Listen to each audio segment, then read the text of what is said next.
I am 22 weeks now and in my second trimester, like halfway through my second. Actually, I'm more towards the end of my second trimester now. And so a week ago, 2 weeks ago, we found out that we are having a little baby girl. So yeah, like we are so excited. We done a little gender reveal just here in our living room with a few close friends. It was literally 2 of my sisters and my best friend. And then we FaceTimed my mother-in-law so that she could see as well, and they could see. But yeah, we just wanted to keep it small because of COVID and Christmas, and we didn't want a big fuss thing anyway. But my sister done a lovely display, and it was just really nice, just really sweet, something small, something special for us. And we went, when we had our scan, we went out, we got our big balloon, which cost a bloody fortune for a balloon, but it's a one-off thing, so it was fine. And we got this balloon, and literally we waited all day to pop this balloon. I had to like keep it out of sight because I couldn't not see it. And then yeah, as soon as the last guest arrived, we literally, after 5 minutes of them, did you just wipe that on me? Don't wipe that on me. Boys. Yeah, we, as soon as the last guest arrived, we were like, right, come on, let's pop this balloon, because we were dying to know. Now, I already had my inkling that it was a baby girl. I had the same with Keelan. I kind of knew he was a baby boy. Yeah. And this one, before I was pregnant, I thought I'm going to have another boy next time I'm pregnant, and so on. And then lo and behold, like when I actually got pregnant, I was like, I think it's a boy. I think it's a girl. I really think it's a girl, which is really weird because I always thought it was going to be really difficult for me to have a girl, but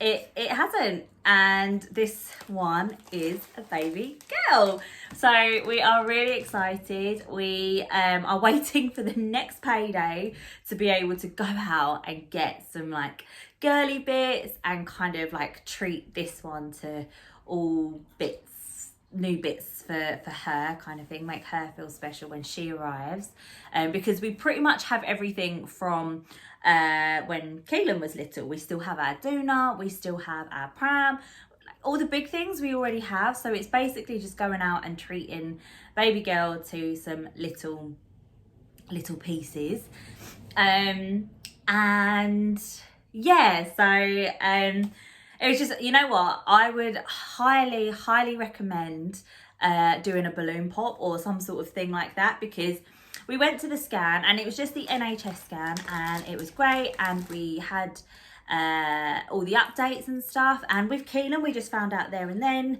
and they just told us it was a boy, and it was emotional, and it was great, and it was lovely.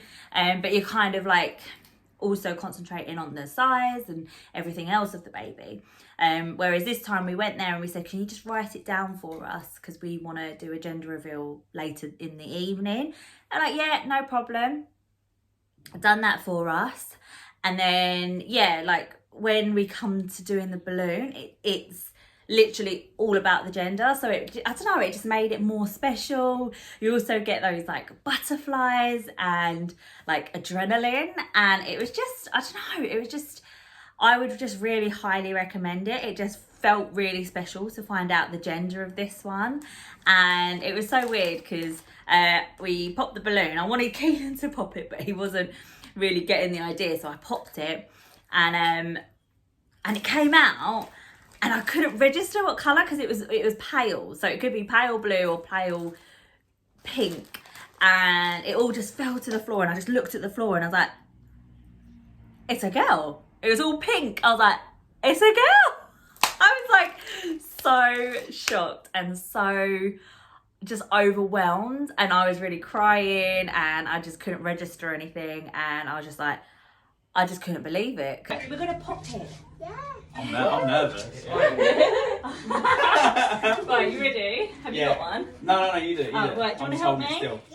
Right, is everyone? Yeah, you watching? Should we do a countdown? Yeah, she's ready. Oh my god. 3, yeah? I'm really nervous. 3, 2, 1.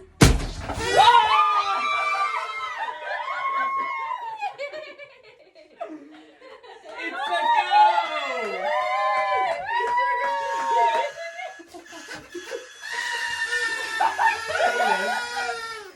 It's a go! What baby are we having? Are we having a girl? Having a girl,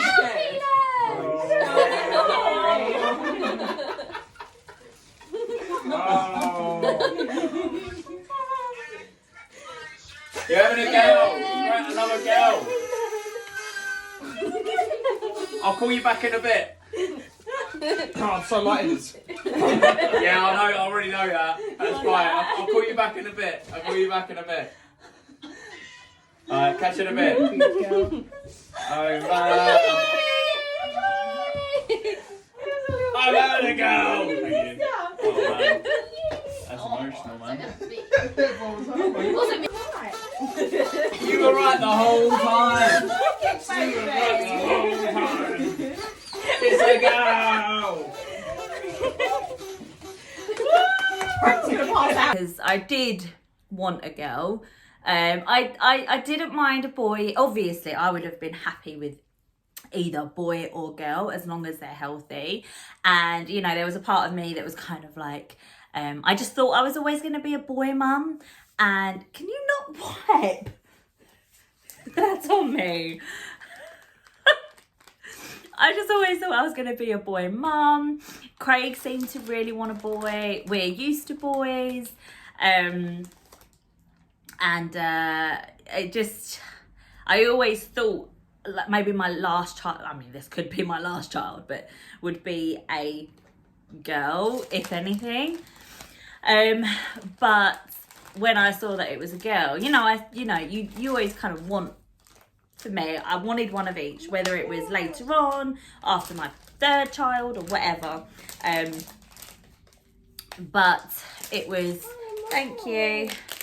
It was just really nice to kind of have that, you know, I've got my first little baby boy and he's a big brother to a baby girl. And I don't know, it was just really nice and it just felt right and just felt like completed a little bit. Do you know what I mean? Like I was like, oh, like for me, it's difficult because this pregnancy is difficult because of what I went through last time with postpartum psychosis, a difficult childbirth which ended in a cesarean. I also, and I'll talk about this in my other video, but I also had this kind of like realization that this could be my last pregnancy. I think I would like 3, but it really depends. But there is a kind of just realistic view that this could be my last pregnancy. It kind of, if I do have illness again, postpartum psychosis again, then it will be hard for me to do it a third time. I don't think I will be ill, honestly, hopefully, but you never know. And also there's the childbirth factor with this one. So yeah, so to talk briefly on my childbirth, I think that brings us nicely into this section. I thought long and hard about this before I was pregnant and obviously after I was pregnant. And I think I kind of came to the realization before I was pregnant that, you know what, because I really struggled with the whole fact that I had a cesarean with Keelan. I have a whole birthing video, but basically in short, I had a 40-hour labour and about 30 hours of that was like intense labour. I'd say 10 hours of it was early labour and I done quite well with all of that. 20 hours was done without any pain relief or medication. Again, proud of that. And then the last 20 hours was with an epidural. But all in all, it was 40 hours and it was intense. And obviously, yeah, it did trigger me into a mental breakdown. And it was just very, very difficult. But I also afterwards really struggled mentally with the fact that I'd done all of that work and then ended up with a cesarean. I also think there's a lot of pressure for women to have natural births and water births and all these luxury births. And then you kind of like, there is a kind of stigma of like, you kind of get shunned a little bit with cesareans. I've definitely had comments where it's kind of like, oh yeah, you've had the easy option. And you know, I mean, I've had comments where, you know, people are like, oh, you don't know how easy you had it, you know, not having to push them out kind of thing. And it's like, you know what, like I would have really loved to have pushed my son out. I really wanted that experience. So hearing comments like that is really difficult. But it's a stigma. That cesareans, you know, too posh to push. And honestly, it really isn't that. Cesareans, you have to, there's an 8-week recovery. You can't drive, you have no independence. You can barely go to the toilet. You can't pick your child up for like at least the first week safely. Like you can't pick them up without pain.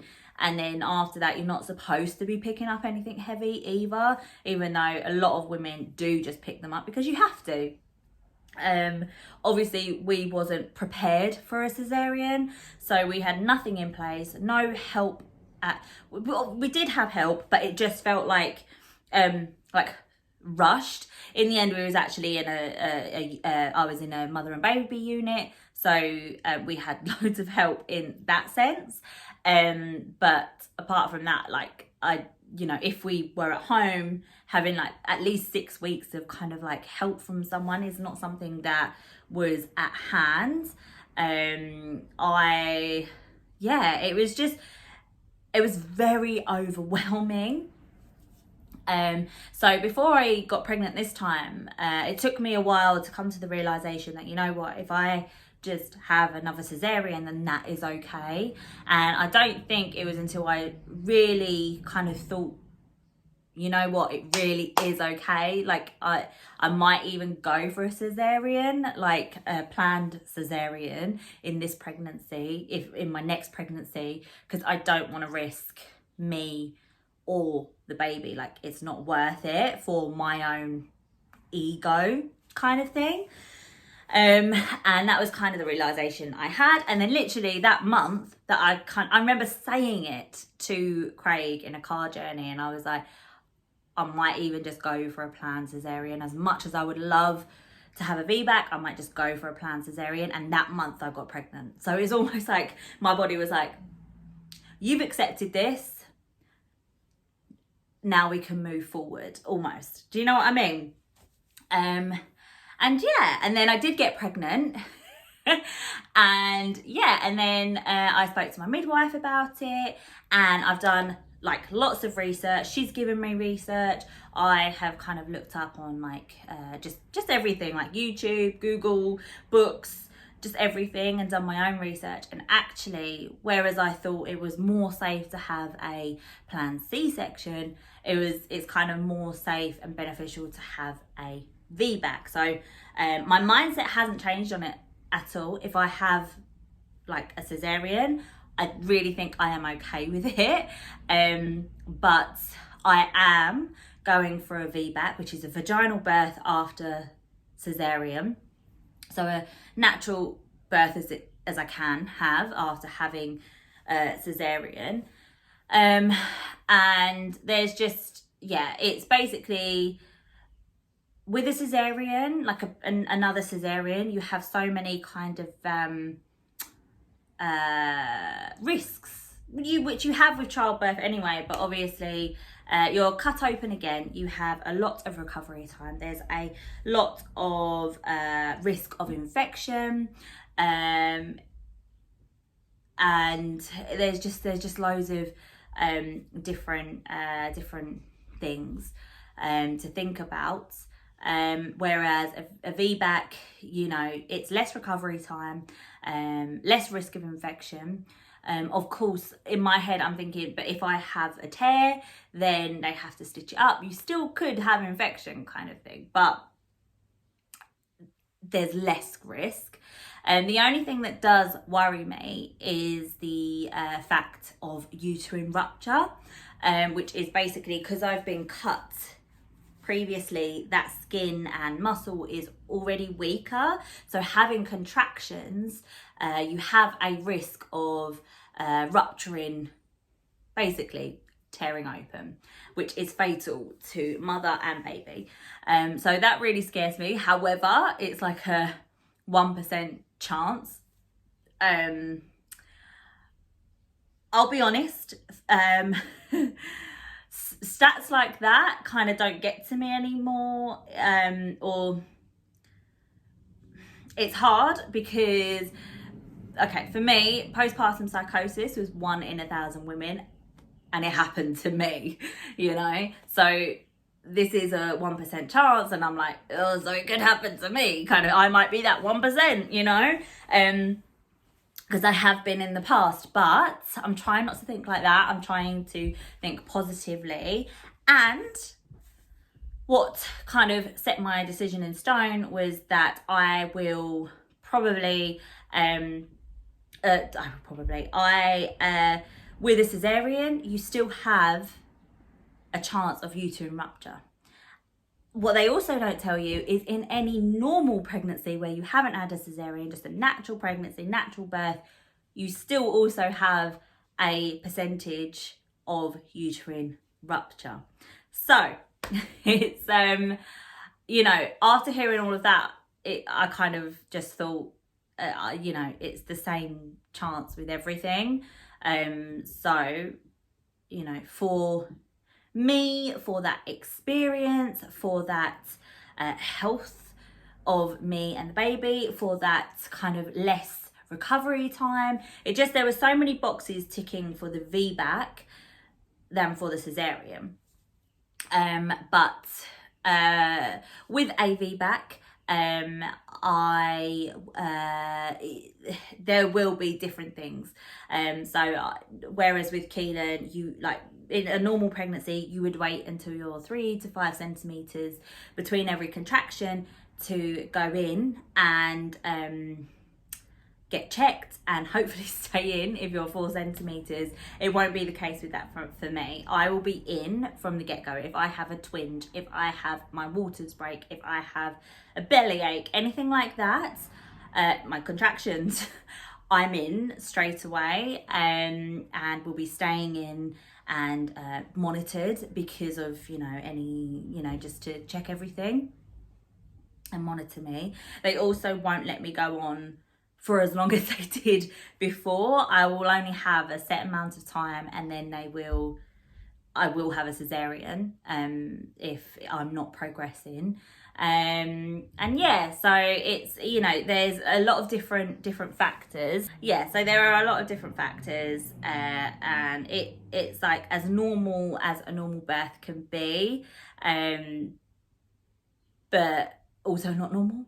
If you get me, like, I will be monitored very closely, and I am fully aware that I will that I could possibly, is the words, end up with a cesarean. But, you know, it'll be nice, at least mentally, and like to have known that I tried to give the best start to my daughter. And you know what, I really do have hope that maybe this time it might go a bit smoother, maybe even a bit quicker. She might just fall out. Who knows?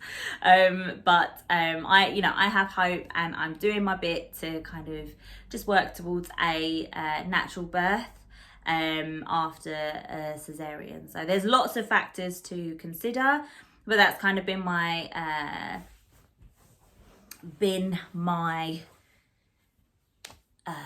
decision, but the decision can change in like 10 weeks time. So I'm going to be having meetings. This is partly to do with the cesarean, but also partly to do with my mental health. I will have like a whole birth plan meeting, kind of what to do in the birth, like during and after. And I will also have like a 6-week plan after because of my mental health state previously.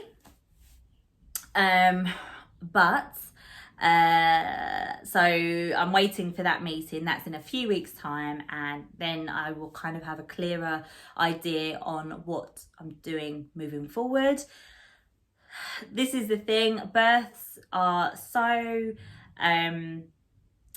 you can't plan them. You can plan them as much as you want, and you can do your best to kind of have an idea of things, but you really can't plan them. It's something that I learned after Keelan. It was like a harsh lesson for me, but you can't plan everything to a T. You don't know how your body is really going to react. So it's I am very much with go with the flow with this one, and you know, she might come early and I might need a cesarean. There might be something that I instantly need a cesarean, and thank God for medical equipment and cesareans and surgeons and doctors and all the stuff we have nowadays, because they are lifesavers. So yeah, that's kind of my bit on VBAC and my birthing decision. I'll probably do another pregnancy video, like a 3rd trimester pregnancy video, that will talk all about that when I know more of that. So I thought I'd end this video with a few things that have helped me through the pregnancy, especially this 2nd trimester, because I am really feeling pain now. It's really weird. Like, I'm 22 weeks. She's pretty big already. Well, she's not big, but I'm big, and it's I'm definitely feeling like pelvic floor. Hold on. Sorry, that was the door. So I'm going to wrap up this video with a few things that have helped me in this pregnancy, because I think I've been rambling on for about 30 minutes now. So I thought I'd just quickly mention that I am reading, this is my Kindle, I am reading The Birthing Skills by Juju Sundins again, just for those extra tips on natural birth. I probably am going to go for the epidural this time, just for mental clarity more than anything, like just that almost like a control factor, that, you know, or at least I'm thinking, you know, at least I've got the epidural there if I need it, kind of thing. But I want all the kind of skills that I can for this birth. And the Juju Sundins, I spoke about it before. I read about half of it, and then because I was early with Keelan, I didn't finish it. So that's what I'm doing at the moment. I'm finishing that book, and it's just the one book, whereas last with Keelan, I read about 3-4 books. So that's probably why I didn't finish it. So that's what I'm reading at the moment, and I absolutely love it. So I'm reading that. Obviously, my go-to favourite all the time is bio oil. I rub this all over my belly and it just really helps with the stretching pains, because like I said, I'm really feeling stretching pains. So round ligament pain is what it's called, and it's I'm really feeling it this time. So in my hips, I'm only 22 weeks and I'm already kind of struggling to kind of walk because I'm getting the pelvic floor pain. Like, I remember when I was 30 plus weeks with Keelan, I just remember feeling that it was almost like his head had fallen down into my crotch and I couldn't like close my legs or anything. It was just, he was so low and it hurt so much. But I'm already feeling that, and she's not there, so she's not big enough for that yet, and so it's a bit worrying. So I'm going to speak to my midwife tomorrow actually, just about my pelvic floor. Maybe I'm a bit weaker down there because of the cesarean scar, and so on. Who knows? But hopefully she can give me a a bit more information. I know you could probably get physio. Whether I need that, I don't know.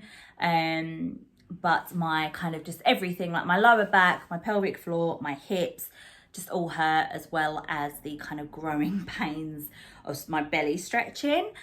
So definitely rubbing some oil on my belly helps. And then Craig's been massaging my hips overnight. Sometimes he'll just massage my hips, and then other times we actually have like a massage gun, and he'll use a very low setting on that in certain areas. I don't like it kind of like on my back, because I don't know, I don't want to trigger anything, and I don't want to hurt baby.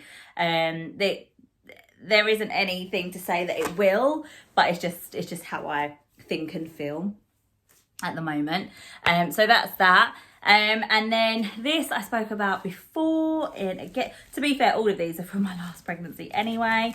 But this is a belt that straps around your belly and just supports kind of like your back, and kind of, it doesn't really like lift the belly up, but supports your belly. And my God, it's a godsend, especially if you're feeling around ligament pain and stuff like that. This is great. I'm going out later this afternoon, and I'm going to be wearing this just to get me through a little walk down the town, basically. So highly recommend. You can get these on Amazon. I will try and link it down below if I can. It might not be the exact one because this is like nearly 3 years old. But obviously I still have mine, so I'm going to still use this. But yes. And then lastly is a pregnancy pillow or a wedge. I have both. I have a pregnancy pillow upstairs, but where I've used it so much, it's kind of like not as big and fluffy as it used to be. So I use two things now. So I use that for kind of like my belly support and kind of like lay on to keep me all level, but it doesn't really support my leg area anymore because the fluffiness have gone down, but this does. So this is like a pregnancy wedge, and I just wedge this in between my legs, and it lifts my legs apart from each other, and it's just so much more comfortable to sit on and lay with and go to sleep with. So this really makes all the difference. It's great because you can actually unzip this and wash the covers. Same with all the pillows, I think, to be fair. But what I love about this wedge is it's not huge, and you can pretty much take this anywhere with you. Like I have taken this to the cinema with me. In my last pregnancy, I took this on the plane, like because we went to Cyprus, something we're not doing this time because of, well, just everything, COVID, and I've got so many appointments, and just so it's just not something we can do at the moment. But if you are going on holiday and can't pack a whole pregnancy pillow, then this is a great option. So you can use this to sit on in the car, so you can use it as a back pillow. You can use it when you go to your friend's house. You can use it just so many. So you use it as a back pillow, you can use it as a wedge underneath your belly when you're laying, or you can use it in between your legs as well. So loads of different options with this, with loads of different places. So I would really highly recommend a wedge because it just is so good. So I have been rambling on for a long time because I have been talking about both my first and my second trimester. In fact, I might even break this down into 2 videos so that it's not as long-winded. And if you want to know more first trimester, you can watch that. You know what, I probably will do that. But yes, thank you for watching these videos. I hope you enjoyed them and it's given you a bit of insight into this pregnancy. Oh, I'll quickly show you the bump. So this is baby girl. So here she is in all her glory. And I am 22. Am I 22 or 23 weeks now? I might be 20. What am I? Tuesday. I might be 23 weeks now. And it's just like a really lovely little bump at the moment. So yeah, so that's baby girl. And yeah, I'm really looking forward to meeting her. And yeah, so I have loads of other videos planned. Obviously, I'm going to do a postpartum psychosis video, all on kind of the mental health side of this pregnancy, because I know that's something that a lot of people want to hear. It's not hard for me to talk about, but there's a lot of questions, and it's a lot of it's not really triggering for me, but it's, you know, I still have to bring stuff up. So it's taken me a long time to kind of film it, but it's coming, because I think it's important to speak about that side of being a mother and birth and life in general. You know, mental health is so important. I got a whole otherworldly appreciation, or I don't know the word, but you know, like appreciation for mental health when I was struggling, because I never had anything before. I'd never even like been on antidepressants or, you know, had anything. I had my problems, I had my triggers, I had my issues, but I'm going to do a whole video on that, because that deserves a whole video in itself, because I will be rambling for quite a while on that. So stay tuned for that. So yeah, I'm going to go on now, because I've been, you know, yakking off your ear. Yak. Yes, I hope you are all well. Follow me over on Instagram to find more like daily updates on pregnancy and how everything's going, and I don't know, tips and stuff. And I will see you in my next video. Bye guys.